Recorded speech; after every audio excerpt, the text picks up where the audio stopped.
Hello everyone, welcome to Alaknanda Education. तो आज की इस वीडियो में हम CSIR नेट 2019 जून का क्वेश्चन नंबर 91 डिस्कस करेंगे, which is from ordinary differential equation. तो चलिए देखते हैं। Let y1 x be any non trivial real valued solution of y double dash x plus x y x equal to 0 where x belongs to 0 to infinity. Let y2x be the solution of y double dash x plus yx equal to x square plus 2 where y0 equals to y dash 0, which is 0. Then first option is y1x has infinitely many zeros, second is y2x has infinitely many zeros, third is y1x has finitely many zeros, fourth one is y2x has finitely many zeros. तो चलिए देख लेते हैं इसका solution. तो सबसे पहले इस इक्वेशन को मैं लेके चलता हूँ। So y double dash x plus x y x equal to 0 where x belong to this region. Okay, अब देखो, हम सबसे पहले एक स्मॉलेस्ट एक नंबर मान लेते हैं जो कि लाइक एक एप्सिलॉन मान लेते हैं जो कि 0 के एकदम नज़दीक में है। ओके, और अब हम एक इक्वेशन बनाते हैं विच इज़ ये वाली इक्वेशन। अब देखो, एक रिजल्ट है और वो रिजल्ट ये है कि रिजल्ट, देखो यदि आपके पास दो इक्वेशन है, पहली इक्वेशन ये है yx इक्वल टू 0 और दूसरी इक्वेशन है y double dash x plus my(x) equal to 0। यदि n, अब यहाँ पे जो ध्यान देने वाली बात है, ये n और m बिलोंग करते हैं रियल नंबर को। ओके, और यदि n m से छोटा है यदि, तो इस इक्वेशन के, क्योंकि इस इक्वेशन का जो सॉल्यूशन जो होगा वो एक तो होगा लाइक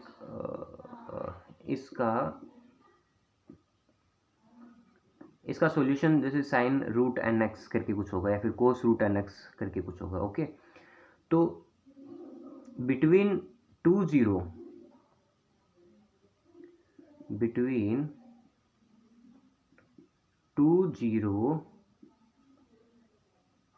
ऑफ दिस, चलिए मान लेते हैं इसका solution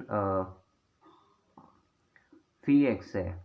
okay, so between two zeros of fee x there is at least 1 0, मतलब कम से कम एक होगा, एटलीस्ट 1 0 ऑफ, इसका मान लेते हैं सी एक्स, इसका सॉल्यूशन मान लेते हैं सी एक्स।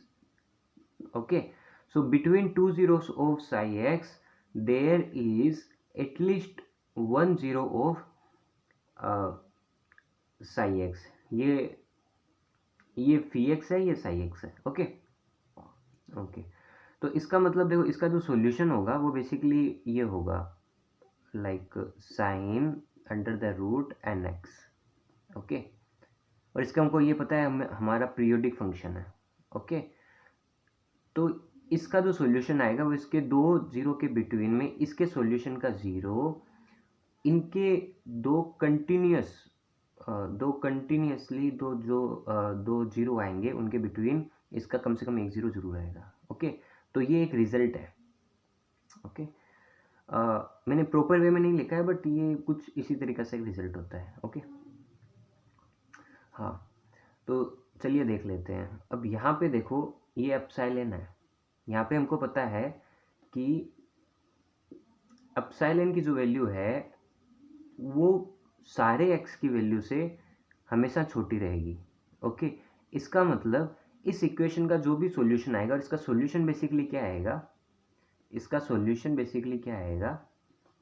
सॉल्यूशन आएगा yx is equal to sine root epsilon x, ऐसा आएगा। और ये हमको पता है इसके पास इन्फाइनाइटली मेनी ज़ीरोस होते हैं। ओके, तो और इसके पास यदि इनफाइनेटली मेनी ज़ीरोस होंगे और between two zero of this solution there is at least, इसका जो सॉल्यूशन होगा उसके ज़ीरो इसके ज़ीरो के बिटवीन ज़रूर होंगे, एटलीस्ट 1 ज़ीरो तो होगा ही होगा। तो यदि इसके पास इनफाइनेटली मेनी ज़ीरो है, इसका मतलब इसका जो सॉल्यूशन आएगा उसके पास भी इनफाइनेटली मेनी सॉल्यूशन होंगे, क्योंकि एप्सिलॉन जो है वो x से छोटा ही रहने वाला है हमेशा। ओके, तो इसका मतलब ये हो गया कि इसका जो सॉल्यूशन आएगा is infinitely many zeros. Okay, है ना। और इसका सॉल्यूशन क्या है, क्वेश्चन में दिया हुआ है y1x, तो इसका मतलब पहला ऑप्शन करेक्ट हो गया। अब चलिए देख लेते हैं दूसरी इक्वेशन को।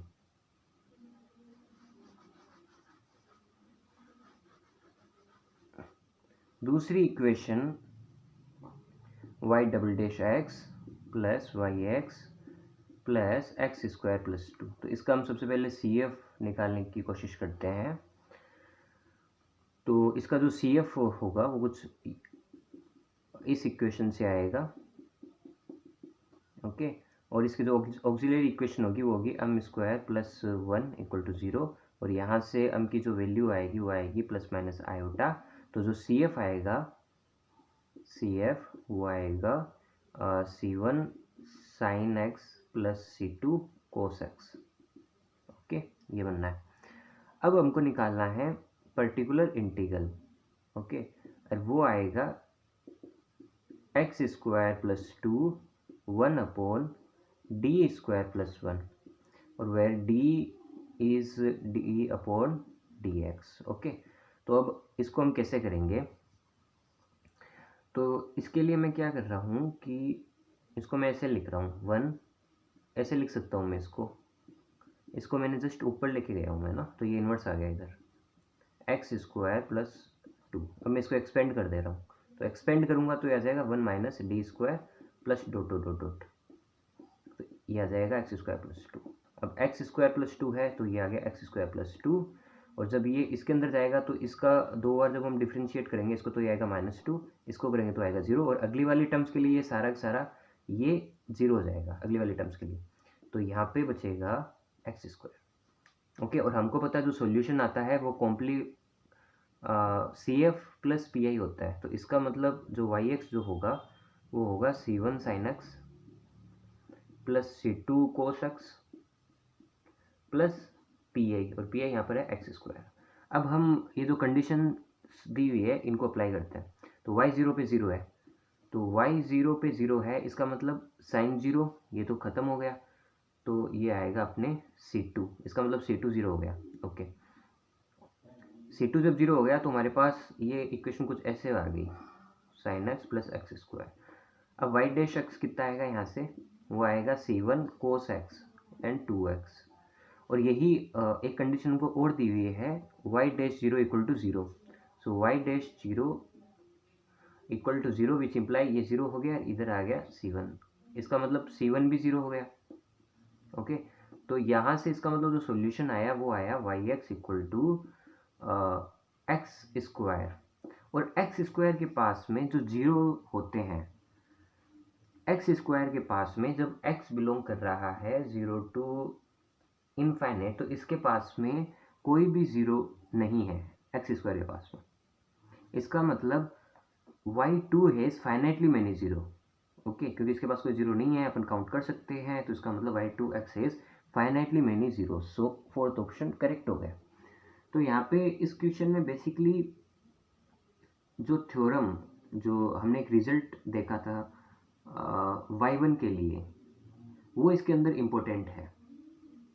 ओके, और ये क्वेश्चन एकदम इजी है। Okay, so correct options are first and fourth. So thank you guys.